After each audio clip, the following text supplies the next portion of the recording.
우리를 보고 민망히 여기시고 걱정하시는 때도 있고요, 칭찬하시는 때도 있습니다. 주로 칭찬하실 때가 언제냐면요, 올바른 복음할 때, 올바른 믿음 고백할 때, 또 전도 현장에서 어려운 가운데서도 감당하고 있을 때 하나님이 함께 하신다 하신 그런 내용입니다. 찬송가 323장에도 보면은 잘했다 칭찬하리니 믿음 안에서 신앙생활 잘합시다 하는 이런 찬송가 가사도 있습니다. 여러분들이 안심해도 되는 모습이 어떤 모습일까? 여러분들이 하나님 보실 때 이제 이 양반은 걱정 안 해도 되겠다, 어떤 모습일까 하는 것을 오늘 말씀을 통해서 여러분들이 찾아내시기를 바랍니다. 결국은 지금 말씀과 관계된 메시지를 계속하고 있는데, 말씀 잘 듣는, 말씀의 은혜 잘 받는 이 모습입니다. 이게 하나님이 최고 아름답게 보시는 모습입니다. 제가 볼 때는 우리가 할 수 있는 최선의 신앙생활입니다. 더 이상은 할 거 없어요, 여러분. 근데 그 쉬운 것 같은데 잘 안 됩니다. 예배 때, 이제 예배 시작해서 성가대 할 때까지는 괜찮은데, 설교할 때 되면 눈이 벌써 무거워지고요, 습관적으로 막 혼미해지고, 벌써 딴 사람 생각이 나고, 꽃꽂이 쳐다보니까 꽃이 생각이 나고, 이런 분들이 있기 때문에 하는 말입니다. 항상 최고의 축복으로 누려야 될 복음의 말씀입니다. 여러분, 하나님의 말씀은 이 땅에 살아가는 가운데서 모든 부분이 우리에게 길이 되고 해답이 되는 말씀입니다. 하나님께서 우리에게 말씀을 주시고 말씀 주신 대로 행하시는 것이 종교생활과 복음생활의 차이점입니다. 종교에는 하나님 말씀 주시는 게 없어요. 종교생활에는 설교를 아무리 들어도 실천해야지 이렇게 나오지, 이번 주간에 내가 붙잡을 약속이다 이렇게 믿어지지가 않습니다. 하나님 말씀은 이 땅에서 사람들이 어떻게 구원받을 것인가, 이 험악한 세상에서 살아갈 때 어떻게 살아갈 것인가 하는 데 대해서 정확하게 말씀을 주고 있습니다. 예수님께서 이 성경 말씀, 하나님이 말씀 주시는 데 대해서 요한복음 20장에 어떻게 말씀했냐, 이걸 내가 기록한 것은 너희로 하여금 예수님께서 하나님의 아들 예수 그리스도이심을 알고 믿고 그걸 통해서 생명을 얻게 하려 하심이라 그랬습니다. 확실히 승리하고 살도록 해 주셨다가 말입니다. 그 증거가 있습니다. 여러분, 분명히 예수 생명 가지고 날마다 말씀에서 응답받지 못한 사람은 점칩니다. 모든 종교가 점을 치는데 복음 가진 사람들만 점칠 필요가 없어서 점을 안 칩니다. 성경 말씀이 너무 정확하게 나에게 길이 되고 답이 되기 때문에 시편 119편의 그 말씀을 누리는, 어마어마하게 축복을 누리는 그 사람의 고백 속에 보면은 내 하나님의 말씀은 내 팔에 등이요 내 길에 빛입니다. 등불이고 빛이다. 세상이 너무나 캄캄하기 때문에 그런 이야기를 하는 것입니다. 단 교회 다녀도요, 구원받은 사람이라야 이런 축복을 누릴 수 있습니다. 예수 생명 가진 자에게만 이게 해당이 돼요. 그런 사람은 오늘도 우리가 찬송을 했지만은 주의 날이, 주일날이 제일 행복한 날입니다. 주일날이 막 기다려집니다. 토요일 되면 가슴이 뜁니다. 그래서 그런 사람은요, 말씀만 잘 들으면 방향이 확실히 나옵니다. 고민할 필요가 없어요. 그러니까 구원받고 하나님 말씀 잘 들으면 그 두 가지만 잘하면 세상에서 승리합니다. 승리한단 말이 무슨 말이냐, 정치도 최고로 잘할 수 있어요. 그것만 있으면. 경제도 최고로 할 수 있어요. 가정생활, 자녀교육 제대로 할 수 있어요. 왜요? 성경이 하나님 말씀이기 때문에. 그래서 성경은 완벽합니다. 지금 의술과 의학이 엄청나게 발전된 시대라 하지만은요, 정신병에 대해서 왜 그 병 걸리는지를 아직도 정확하게 규명을 못하고 있습니다. 부분적으로 이래서 저래서 이야기하지만, 스트레스를 많이 받았고 뭐 환경이 또 그런 이야기 하지만 진짜 문제는 잘 모릅니다. 성경이 분명히 말하죠.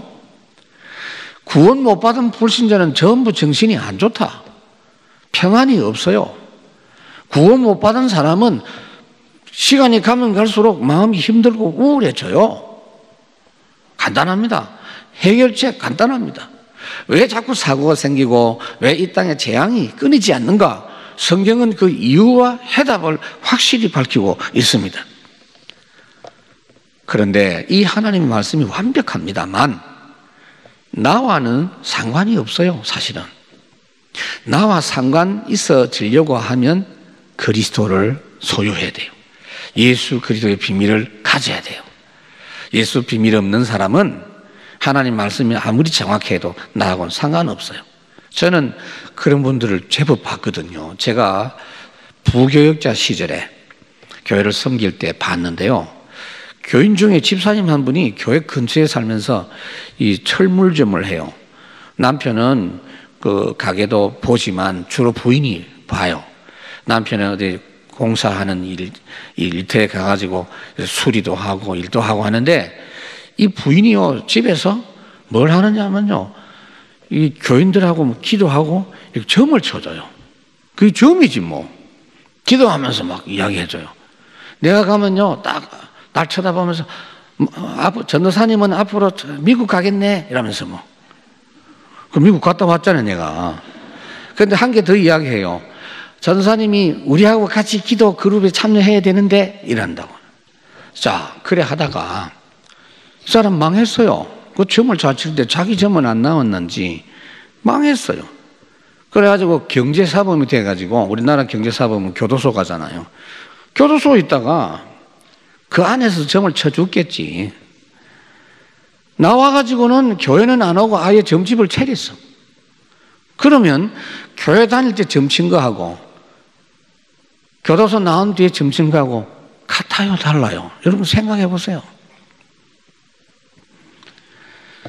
성경에 보면은 야곱이 그 가족들이 점치는 물건들 몸에 지니고 있다가 끄집어내고 하는 장면이 나오죠. 하나님의 언약 모르는 사울 왕이 점쟁이한테 찾아가는 모습도 나오죠. 이스라엘 백성들이 또 애굽에 있을 때 점치는 게 생활화되어 있었겠죠. 가나안 땅에 들어가서 우상 숭배하고 점치는 거 했습니다. 불안하니까 점을 칠 수밖에 없어요. 지금 현재 대한민국의 점쟁이 무속인들이 60만 명 내지 100만 명. 60만 명은 확실해요. 김대중 대통령 대통령 선거할 때 일산에서 대통령 김 총재가 이야기하더라니까요. 어제 무속인 협회장이 다녀갔는데 회원이 60만 명이라고 그런 이야기를 하더라고요. 그런데 그 많은 점쟁이들한테 무속인들이 어떻게 밥 먹고 삽니까? 손님들이 있으니까. 그런데 그분들 이야기가 약 한 30-40%는 기독 신자래요. 찾아오는 고객이. 중직자도 오고요. 심지어 목사님도 온대요. 점쟁이 앞에 와서는 솔직하게 이야기해야 되니까 온대요. 그런데 더 충격적인 사건 우리는 확인했지 않습니까? 전국에 여러분 확인해 보세요. 여러분이 당장 확인할 수 있어요. 전국의 대한민국 무속인들 90%는 교회 출신이요. 교회 다니다가 무속인 했다 이 말이에요. 얼마나 교회 다니면서 말씀이 본인에게 답이 안 됐으면 점쟁이 합니까? 복음을 모르고 교회 다니니까 그렇지. 복음 가지고 하나님의 말씀이 있으면 분명히 우리의 삶의 길이 되고 답이 됨을 여러분들이 반드시 회복하시기를 바랍니다. 이 축복을 가진 사람에게 따라오는 것이 성령의 역사 아닙니까?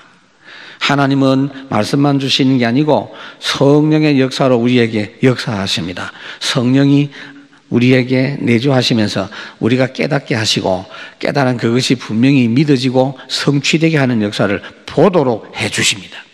그래서 가장 좋은 날이 주일날입니다. 예배하는 날입니다. 어떤 집사님들 가끔 교회 빠질 때 나한테 전화가 옵니다. 목사님 죄송해요. 이번 주에 제가 교회 못 가요. 뭐 그런 이야기 합니다. 죄송하기는 뭐가 죄송하냐 내 속으로. 당신이 손해인데 교회 회사입니까 우리가? 미안하게? 교회 회사요? 우리 교회 회사입니까? 주식 회사입니까? 뭐가 미안해요? 본인이 손해라니까. 반드시 예배할 때 성령의 역사가 따라옵니다. 그래서 여러분 기도 방법을 다시 한번 고치세요. 몸이 아픕니까? 고쳐달라 하지 마세요. 하나님 내 몸에 성령으로 역사하시옵소서. 여러분 가정에 막 문제가 해결이 안 돼. 고부지간에 붙어가지고 힘들고 부모하고 자식 간에 그걸 해결해 달라고 하지 마세요. 하나님 우리 가정에 성령으로 역사하옵소서. 내 자녀에게 말 안 듣는 내 자녀, 말 잘 듣는 자녀가 누가 있습니까? 다 잘 안 들어요. 내 자녀에게 성령이 역사하옵소서. 여러분 자신에 대해서도 하나님 내 문제를 이렇게 해주시고 저렇게 해주시고, 그게 금방진 기도예요. 어떻게 하면 됩니까? 하나님 나에게 성령으로 역사해 주시옵소서. 그러면 완벽한 응답이 옵니다. 이렇게 분명히 알고 신앙생활 하세요. 그냥 교회 오는 습관만 자꾸 들여놓으면요, 교회 안 가면 좀 이상하잖아요. 그런 신앙생활 하지 말고 교회 와서 말씀을 들을 때마다 여러분들이 성령으로 역사하시는 이 비밀을 절대 놓치지 말기를 바랍니다. 그래서 복음의 말씀만이 인생 성공의 유일한 길입니다. 여러분. 중국 갔다 오니까 공항에 붙여져 인천공항에 세계 인류 세계 최고 공항, 우리나라 사람은 세계 1등 이런 데만 목말라 있어요. 나라가 작다 보니까 어디만 1등 한다 그러면 와우 세계에서 1등. 미국 가보면요 하도 1등이 많으니까 그런 소리 잘 안 합니다. 그래요. 1등 할 일이 참 많은데 그 1등 할 일을 싹 다 모아도 비교가 안 되는 1등이 뭐냐? 말씀에 은혜 받는 겁니다. 최고입니다, 여러분. 그걸 여러분들이 기쁨으로 생각하시고 그걸 자랑으로 생각하시고, 그거 안 될 때는요 밥도 먹지 마세요. 내가 분명히 이야기합니다. 말씀 은혜 못 받을 때는 밥도 굶어요. 잠도 자지 마요. 고민해야 돼요. 무엇 때문에 밥 먹습니까? 뻔한데 인생이 어려운 게 아닌데 어느 날부터인가 이게 문제가 된다면, 지금 이 본문의 내용이 계속 지금 그런 이야기가 나오기 때문에 여러분들에게 말씀을 드립니다. 오늘도 우리 장로님이 대표 기도할 때 말씀을 방해하는 흑암 세력을 꺾어주시고, 맞는 말씀이에요. 근데 중요한 거는 마음 상태가 뺀질뺀질해가지고 길가같이 되어 있고, 염려 걱정 예배하면서도 염려 속에 얼굴 표정 좀 펴시기 바랍니다. 부담됩니다, 여러분. 여기서도 보입니다. 가장 잘한 일이 말씀 잘 받는 겁니다.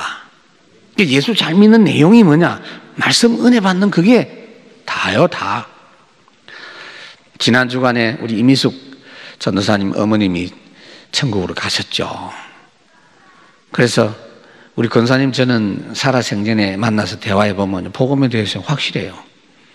그래서 임종하기 전에 따님이 물었어요. 엄마, 천국 갈 확신이 있어? 당연하지. 내가 예수 믿는 사람인데 당연하지. 여러분 죽을 때는요 속일 수가 없거든요. 그래서 저는 우리 권사님이 큰일 했다. 제가 가족들에게 예배하면서 그랬어요. 최고 업적을 남긴 것이다. 여러분 예수 잘 믿는 건요 본인만 구원받는 걸로 끝나지 않습니다. 그 가정 가문의 최고 축복이에요. 또 예수 잘 믿는 한 사람 때문에 나라가 엄청나게 축복을 받습니다. 그게 애국입니다.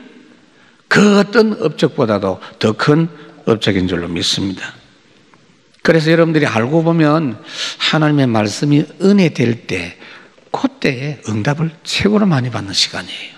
고린도후서 6장에 보니까 우리가 하나님과 함께 일하는 자로서 너희를 구원하노니 하나님의 은혜를 헛되이 받지 말라.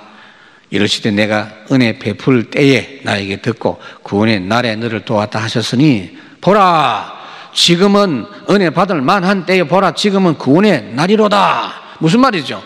하나님의 말씀으로 은혜 받는 그 시간이 엄청난 구원 역사 진행되는 시간이요. 그래서 말씀 올바르게 받으면 반드시 결실이 나타나요. 유대인들 표현입니다. 30배, 60배, 100배.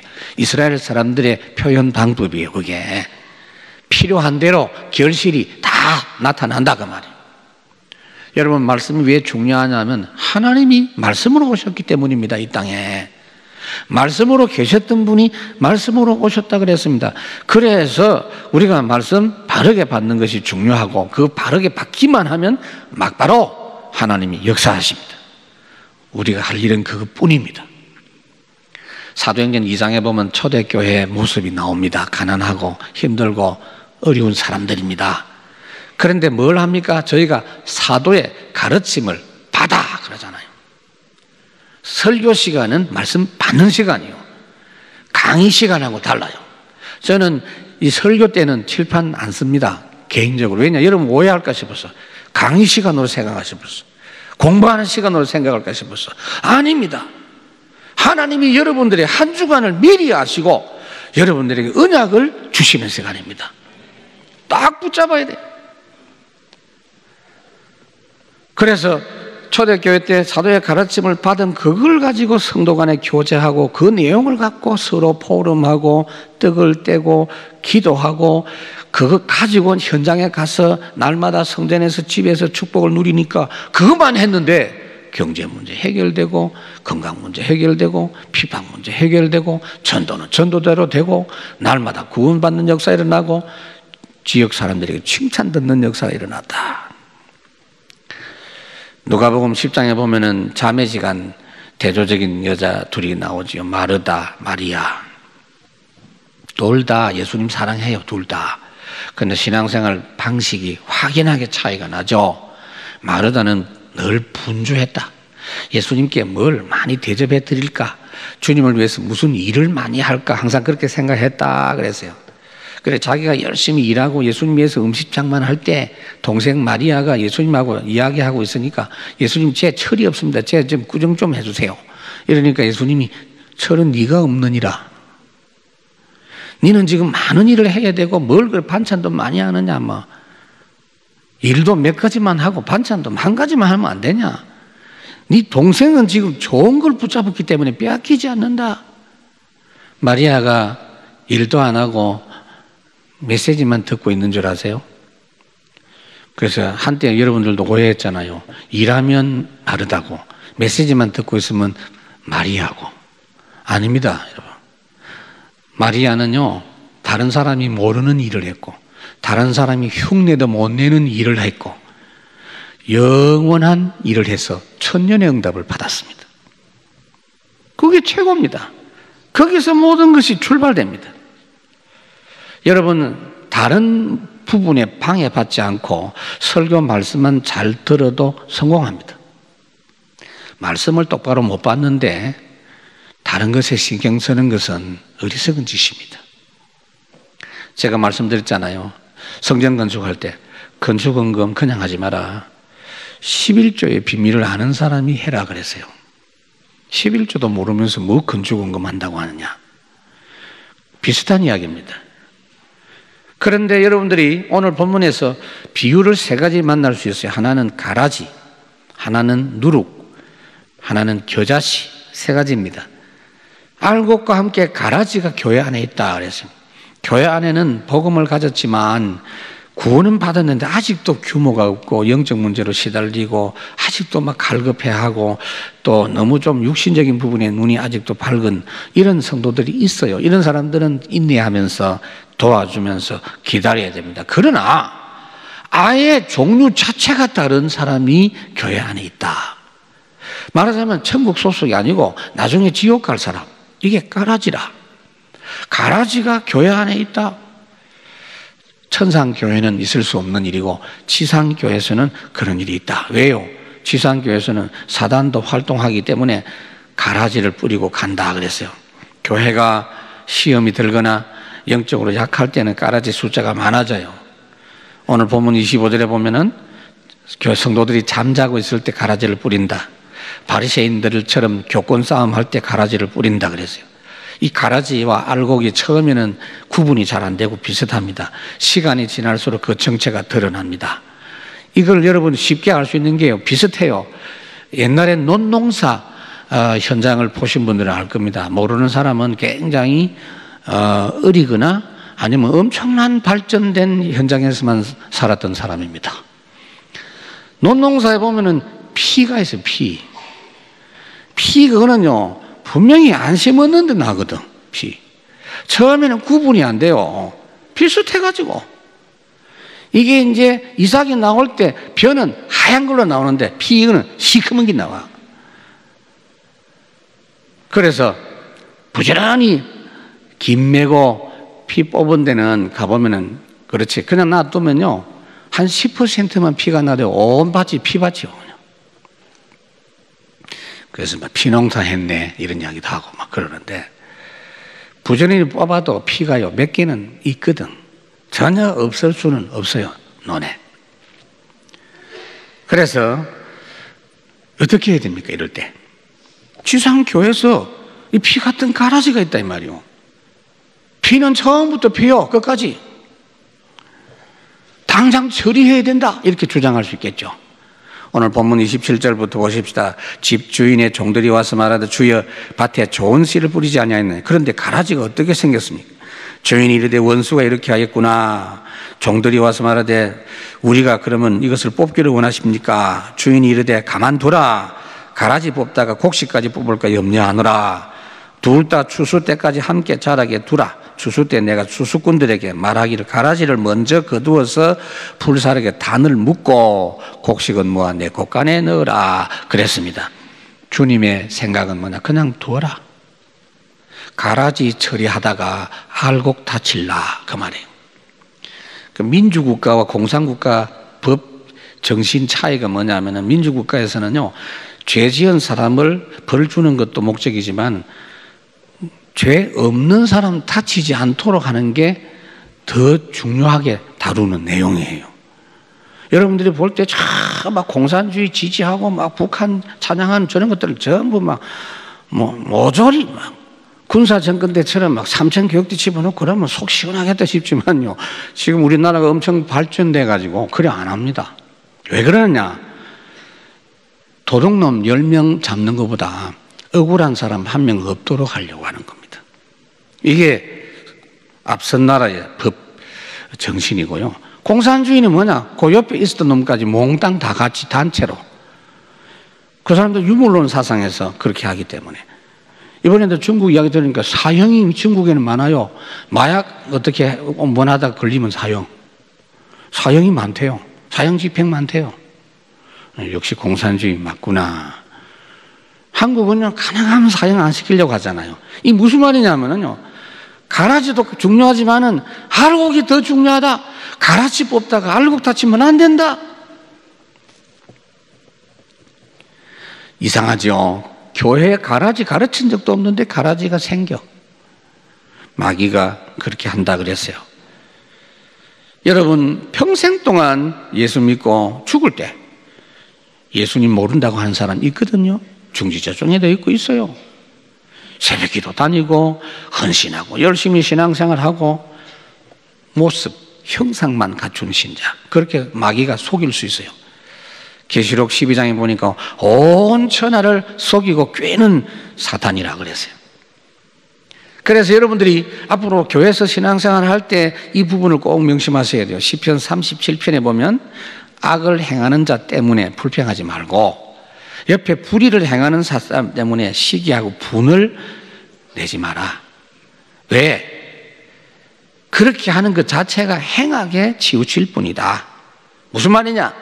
정당한 불평이라도 계속 불평하면 불평하는 그 사람이 악해져요.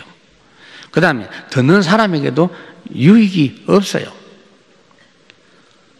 그러면 어떻게 해야 됩니까? 놔둬도 됩니까? 그럼요. 왜 그렇게 놔둬도 되느냐? 한 번도 성경 속에, 교회 역사 속에 비진리가 진리를 이긴 적이 없습니다. 그래서 그렇습니다. 여러분, 초대교회 때 얼마나 힘없는 사람들이 그 교회에 모여가지고 어디 항변을 하거나 말할 줄 아는 사람들 별로 없어요. 두드려 패도 대항할 사람도 없어. 이래놓으니까 바리새인들이 착각했습니다. 그 사람들은요 막강한 왕의 배경을 가지고 있고 국가 조직의 배경을 갖고 정치, 경제, 권한, 말도 잘하고요. 그래서 초대교회를 자기 마음껏 눌리고 때리고 막 해롭게 하고 그렇게 했습니다. 그게 착각입니다. 잠시 후 어떻게 됐죠? 2000년 동안이나 전 세계 떠돌이 생활했습니다. 그러나 그들이 떠돌이 생활할 2000년 동안에 초대교회는 전 세계 대한민국 여기까지 복음이 전개되도록 역사한 줄로 믿습니다. 그래서 여러분 가라지 걱정하지 마세요. 시편 37편 7절 8절 9절 10절에 뭐라고 했냐?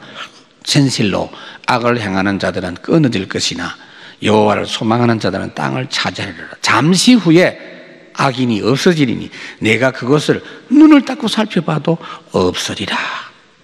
그렇습니다. 하나님은 반드시 심판하신다 그 말이에요. 오늘 29절 30절이 그 말입니다. 여러분 인생은 반드시 종말이 있습니다. 개인 종말이 옵니다. 반드시 시대도 종말이 있고 이 지구와 우주가 종말이 있습니다. 알곡을 키우라 그 말이에요.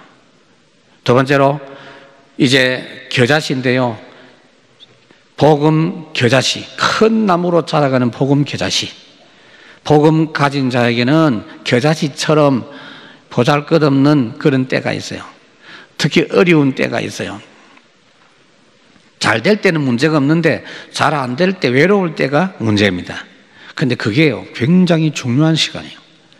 예수 안 믿는 불신자에게는 어려운 시간이 망하는 시간이지만은 예수 생명 가진 자에게는 어려운 시간이 중요한 시간입니다. 사도 요한이 복음 전하다가 반모섬의 유배를 당해서, 반모섬은 얼마나 무서운 섬인지 별명이 죽음의 섬이라는 그런 별명이 있는 섬입니다.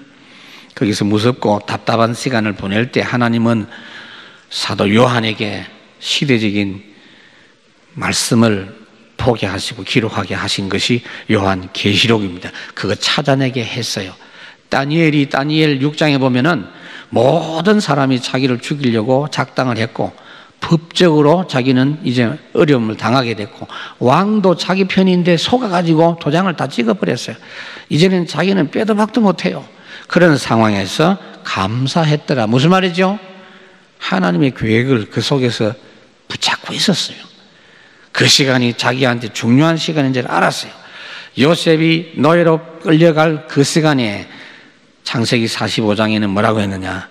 내가 팔려간 것이 아니고 하나님이 생명 구원을 위해서 나를 먼저 여기 보내셨다. 그렇게 깨달았습니다. 그래서 야고보 5장에 보니까 구원받은 성도 너희들은 너희 중에 고난당하는 자가 있으면 기도하고 병든 자가 있으면 함께 기도해라 그랬어요. 그 시간이 회복의 시간, 구원의 시간, 병만 치료하는 게 아니요 다른 부분도 다 살리는 시간인 줄로 믿습니다. 그러니까 겨자씨 이야기를 왜 하느냐 하면은 신앙생활, 하나님의 나라 이 비밀은 작은 것에서 시작되는 것이다. 32절에 뭐라고 했습니까? 모든 씨보다 작은 것이로되 자란 후에는 풀보다 크고 나무가 되고 공중의 새들이 와서 그 가지에 깃들인다 그랬습니다. 그러니까 겨자씨가 아무리 작아도 생명이 그 속에 있기 때문에 결국 큰 나무가 되고 새들도 깃들인다 그 말이에요. 자, 여러분들이 볼 때 어떻습니까? 내가 누굽니까? 내가 지금 복음 가지기 확실하다면 기도를 좀 크게 하세요. 하나님 나에게 이 지역의 미자립교회 다 살릴 수 있을 만큼 경제 축복을 주시옵소서. 내가 대한민국 전체를 살릴 만큼 응답이 될 줄로 믿습니다. 그거요 틀린 말이 아니거든요. 내가 기도했지만 나도 잘 안 믿어져. 그래도 틀린 말이 아니요. 왜요? 겨자씨가 큰 나무가 되게 돼 있어요.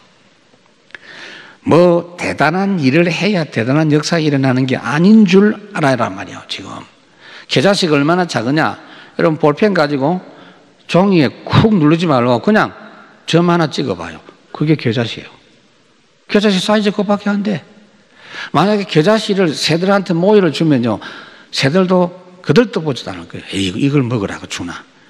바람 불면 훅 날아가 버려. 새송아씨 많아요. 좀 많아요. 근데 착각하면 안 됩니다. 그 작은 그것이 큰 일을 벌린다 그 말이에요. 지금 여러분이 이 예배 시간에 앉아 있을 때 생각나는 게 뭐가 있습니까? 아이고 이번 설명제를 너무 잘 놀아가지고 그 생각이 아직도 나고 차 소리가 귀에 들리고 막 차 타고 바닷가로 가고 저 눈 높인 지리산으로 뭐 설악산으로 와 좋았는데 그러다가 내 앉아있는 모습 쳐다보면 참 불쌍하고 재미없어 보이고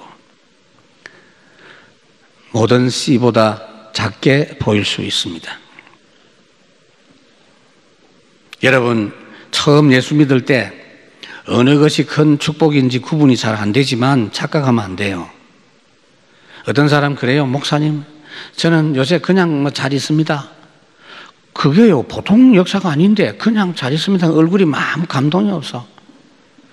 그러면은 10층에서 떨어져가지고 다리가 분질러지고 이래가지고 막 죽어야 될 사람인데 기적적으로 살아나고 할렐루야 꼭 이래 막 붕대 칭칭 감고 이래야 감사가 나옵니까?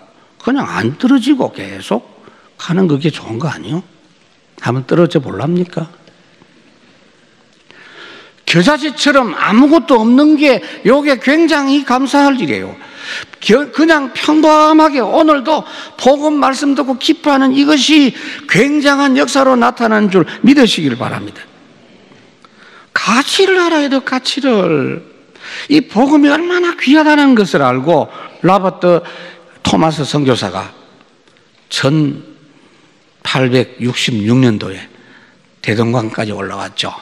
셔먼호를 배를 타고 그 무역하는 사람들 상인들하고 같이 섞여가지고 자기가 한번 전도해 볼 거라고 성경책 여러 권 갖고 올라왔어요. 그런데 대동강 너무 깊숙이 올라와가지고 바닷물 빠져버리니까 배가 그냥 모래턱에 턱 걸려가지고 몰살을 당했어요. 무시한 한국 사람들한테. 토마스 선교사가 자기는 이 복음이 너무 귀하기 때문에 죽을 각오하고 왔어요. 내가 죽어도 여기 복음이 전달되면 그건 가치 있는 것이다라고 생각하고 온 거예요. 그래서 성경책을 전달했어요. 자기를 칼로 치는 사람에게 성경책 전달해서 성경책 받은 그 사람이 예수 믿었습니다. 또 다른 사람에게 성경책 전달했는데 그 사람은요 성경책 가져가가지고 그때는 종이가 지금보다는 귀한 시대라서 벽지가 없어가지고 성경책 다 찢어가지고 벽지 다 발랐어요. 그 귀한 성경책을. 그때는 한자로 된 거거든. 친척이 놀러와가지고 벽에 붙여진 글 보고 구원받았어요. 그거 읽다가 구원받았어요. 그렇게 시작됐는데 100년 만에 대한민국 전역에 십자가가 쫙 깔렸습니다. 복음에 가치 않은 그 한 명의 작은 헌신 때문에. 지금은요 대한민국에 1000만 명이나 된다고 하는 기독신자들이 배가 불러가지고 종교다원주의 이야기합니다. 뭐든지 믿으면 구원받지, 구원도 모르면서 이런 헛소리가 교회에서 제일 많이 나와가지고 교회가 점점 힘을 잃고 있고 불신자에게 손가락질을 당하고 있는 이런 현실 아닙니까? 그리고 제일 잘 안 되는 게 나와 관련된 오늘 현장을 잘 놓칩니다. 제가 가끔 내가 이야기했죠. 여러분 주기철 목사님이 훌륭합니까? 김대현 목사님이 훌륭합니까? 이러면요 웃어요. 손장은 목사님 훌륭합니까? 김대현 목사 훌륭합니까? 그러면 더 크게 웃어요. 자기 꼬라지를 알아야 되지 이러면서. 그런데 내가 물어보는 취지가 있어요. 그분들은 돌아가셨어. 여러분하고 상관없어. 여러분하고 아무 상관없어. 존경해봐야 아무 상관없어. 여러분과 관계된 사람은 김대현 목사입니다. 여러분과 관계된 사람은 지금 옆에 있는 여러분들입니다. 이걸 놓친단 말이에요. 이걸 우습게 본다니까요. 지금 내 눈앞에 그래서 오죽했으면 오늘 나의 세 가지를 찾아내라. 나의 기도, 나의 응답, 나의 전도를 찾아내라. 복음은요 모든 것 살리고 회복시키는 하나님의 역사를 약속했습니다. 창세기 12장에 하나님 아브라함을 부르실 때에 내가 너에게 복을 주고 모든 민족이 너 때문에 복을 받도록 하겠다. 여러분 개인에게서부터 복음의 능력을 체험하고 성령 충만 받으면 어떻게 해요? 땅 끝까지 증인이 되리라. 만민에게 그래서 복음을 전하면 모든 족속 속에 제자를 삼을 수 있도록 하나님이 역사하시겠다. 결국은 여러분들이 예수 한 명 믿으면 한 명은 끝나지 않습니다. 주 예수를 믿으면 가족들 불신앙자가 100명이 있고 내가 한 자 믿어도 주 예수를 믿으라. 그리하면 너와 내 집이 구원을 얻으리라. 무디 목사님이 100만 명, 200만 명, 지금까지 많은 전도 열매를 맺었어요. 그분을 가르친 선생님이 킴볼이라는 분입니다. 아무도 모릅니다. 근데 그 주일학교 선생님이 그 무디, 그 한 명에게 제대로 된 복음을 전달했는데 그게 작은 일입니까? 모든 것 변화시키는 역사로 나타납니다. 세 번째로 누룩에 대한 이야기인데 이거는 뭐냐? 나무는 바깥으로 볼 때 큰 거지만 누룩은 속을 표 없이 소리 없이 바꾸는 거. 근본과 속사람 변화시키는 걸 말합니다. 가장 훌륭한 이스라엘이면서 가장 실패한 민족이었다는 거 역사적으로 교훈해 줍니다. 이런 유대인들은요 생활의 규모가 빤듯합니다. 질서, 법칙 철저합니다. 교육체계 대단합니다. 이런 걸 갖고 세계에 영향을 끼치고 세계를 정복했습니다. 그런데 이런 이스라엘이 지금 무기력해가지고 로마의 속국이 됐습니다. 이 사람들은요 성경도요 외웁니다. 잘 가르칩니다. 그런데 영적으로 왜 이렇게 무기력해졌습니까? 이 사람들은요 옛날에 성경을 어떻게 읽었느냐면은 인쇄술이 없으니까 옛날에는요 다 베꼈어요. 베끼는 사람이 있어요. 직업이. 그걸 베낄 때요 철저하게 베껴요. 베끼는 사람은 성경을 이렇게 옮겨 적는 사람들이요. 보통 사람들, 서기관 이런 사람들은 성경 탁 읽다가 쓰다가 하나님 이름 나오면요, 그 여호와, 야훼 이 이름이 나오면요 안 써. 하나님 이름도 안 불러. 그래서 아도나이, 야셈 이렇게 그냥 다른 말하고 일어났다가 앉아요. 그리고 하나님이라는 글자가 나오면요 쓰다가 딱 중단하고 밖에 나가서 손 다시 씻고 잘못한 거 회개하고 그래 씻어요. 그래 쓰는데 쓰는 것도 붓글씨, 붓도 하나님이라는 이름을 따로 쓰는 좋은 붓이 따로 있어. 그거 써요. 이렇게 철저히 하나님을 높입니다. 유대인들이 11조 하는 건 여러분들은 보면 기절할 겁니다. 11조 해라니까 하나님이 정확하게 10분의 1 해라고 그렇게 한 줄로 착각을 하고 안 틀리려고 애를 많이 써요. 요즘은 다 돈으로 하지만은 옛날에는 곡물로 하는 게 많거든요. 양 새끼 원래 100마리 낳았는데 11조하기 쉬워요. 10마리 하면 되니까. 고구마 농사했는데 11조 한다. 조금 어렵습니다. 개수 다 세가지고 일단 총 개수의 10분의 1을 세야 되니까. 근데 더 어려운 게 콩농사라. 이거 개수를 다 세야 돼. 그리고 10분의 1, 이 사람들이 착각하고, 자기들이 착각한 거야. 10분의 2 하면 벌 받나? 그냥 하면 될 건데. 근데 그거는, 그 정도는 그래도 괜찮아요. 조, 농사, 수수, 이거는 완전히 망하는 거야. 이제 세다가 세월 다 보내요. 그래서 이 조농사, 수수농사는 해마다 집집마다 바꿔가서 한대요. 원래는 네가 망해라. 원래는 네가 망해라. 이런 식으로. 이렇게 철저하게 하면서도 왜 망했을까? 마태복음 23장에 보면 회칠한 무덤이라. 겉으로 볼 때는 대단하고 아름답게 보이는데 속이 다 죽었어. 속에 더러운 뼈, 더러운 것이 가득해요. 생명이 하나도 없다 그 말이에요.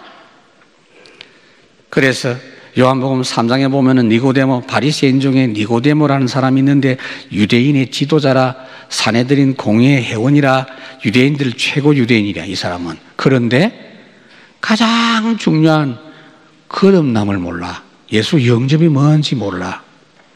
아니 어머니 뱃속에 다시 들어갔다가 나와야 됩니까? 이따위 질문하고 있어요. 이러니 이게 되겠나 이 말이요. 속은 다 죽어버렸어요. 속으로부터 변화 일어나야 되는데 그러니 저주를 대대로 받을 수밖에 없었던 것입니다. 복음은 뭐냐? 표 없이 싸울 것도 없어요. 예수 믿으라 막 멱살 잡고 할 필요 없어요. 영향을 줘요. 영향을. 표 없이 영향 주는 거예요. 그게 뭐죠? 누룩이라, 이스트, 효모. 빵 만들 때 그렇게 하거든요. 하기야 뭐 먹기만 하는 사람들은 모르겠지만은 빵 부풀 때 조그마한 이 이스트를 넣어야 이게 부풀어지잖아요. 이스라엘 사람들은 빵을 개해 가지고 굽기 전에 조금 떼놔요. 다음 또 쓰려고 효소를 떼놓고 다음에 또 할 때 또 그것과 섞어가지고 이렇게 부풀어서 하는데, 하기야 요즘은 딱 빵집에서 빵 사 먹으니까 이거 전혀 못 알아듣는 것 같아요. 지금 바깥 세상을 바꾸려고 하지 말고, 다른 사람을 바꾸려고 하지 말고 내 속에서부터 하나님의 나라 축복 누리라는 이야기입니다. 그러면요 영향을 미치게 돼 있어요. 전도부터 하려고 하지 마세요. 열심히 뭘 하려고 하지 마세요. 먼저 그의 나라와 그의 의를 구하라 그랬어요. 여러분 가정에서 직장에서 다른 기도하지 말고 하나님의 나라 여기 임하게 하옵소서. 그거 시작해야 돼요. 기도부터 똑바로 해야 돼요. 아이고 내 남편이 안 믿는 거 보니까 지금 흑암이 붙잡고 있고, 흑암이 이 지구상에 이렇게 문화가 이렇게 흑암 역사 많구나. 하나님의 나라 임하게 하옵소서. 하나님 나를 통해서 오늘도 이 회사에 하나님의 나라의 빛이 전달되게 해 주시옵소서. 왜 저렇게 종교생활 하는가? 하나님 나라가 회복되게 하옵소서. 그거 말고는 방법이 없어요, 여러분. 그래서 너무 중요하기 때문에 감추인 보하라 그랬어요. 복음으로만 올바른 시작을 할 수 있습니다. 여러분 사람 원망하지 마세요. 환경 신세 타령할 필요가 없어요. 아무리 여러분 어려워도 복음과 함께 하나님의 나라 역사로 시작하면 돼요.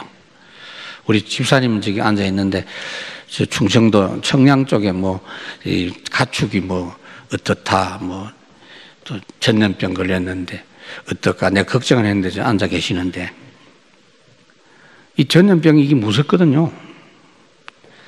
여러분들이 만약에 어떤 상황 속에서 완전히 망했다 할지라도 괜찮아요.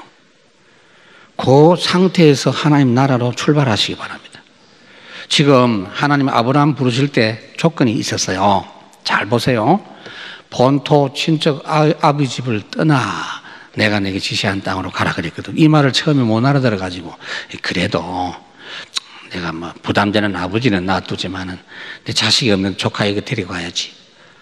이 생각을 잘못한 겁니다. 또 애굽에 내려가가지고 아이고 내가 이 마누라 보니까 애 못 낳겠는데 젊은 하갈 데리고 가자. 그런데 깨달았습니다. 아, 그게 아니구나. 하나님이 모든 조건 초월해서 하나님의 나라로 출발하는 거구나. 그거 깨달은 때가 창세기 13장 14절입니다. 아브라함이 롯을 보낸 후에 하나님께서 눈을 열어서 하나님 나라 역사 보게 하셨죠. 동서남북을 바라봐라. 육신의 눈으로 봤던 하고 비교가 안 돼요. 그걸 탁 붙잡고 기도하기 시작하죠. 여러분 그렇게 하세요. 지금부터 그렇게 시작하시기 바랍니다.